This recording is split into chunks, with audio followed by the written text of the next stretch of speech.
Salutare toată lumea și bine v-am la un nou video. Astăzi ne vom juca Minecraft. Suntem alături de Blue Sweet. Bun. Da. Adică vărul meu și să punem aici. Da, ne jucăm pe o mapă și na, vom face construcții.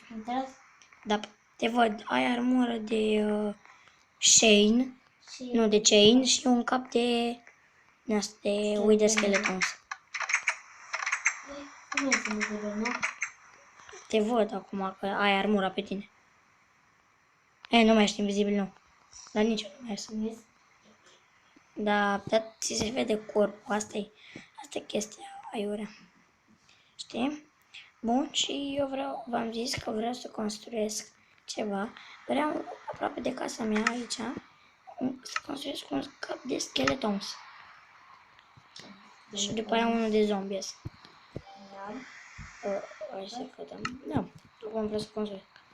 Hai să luăm un cap de skeleton și unul de zombie, să ne uităm cum arată. Poate, da, facem și unul de creeper. Bun, trebuie alb, gri închis și gri deschis. Trebuie alb, gri închis și gri deschis. Ca să facem, dacă vă întrebați ce se aude mesajele lui Răzvan. Bun, așa. Hai să ne uităm aici.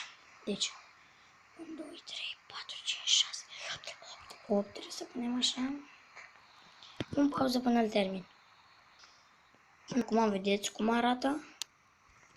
Uite așa. Dă-te mă, Răzvan, de aici, du-te. Și acum tot așa arată. Aproape am terminat.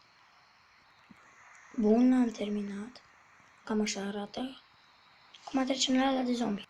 Acum ne apucăm să facem zombiul. Ăsta e scheletul, îl vedeți? Scheletul zombiului. Și voi continua. Bun, și acum trecem și la capul de creeper și terminăm.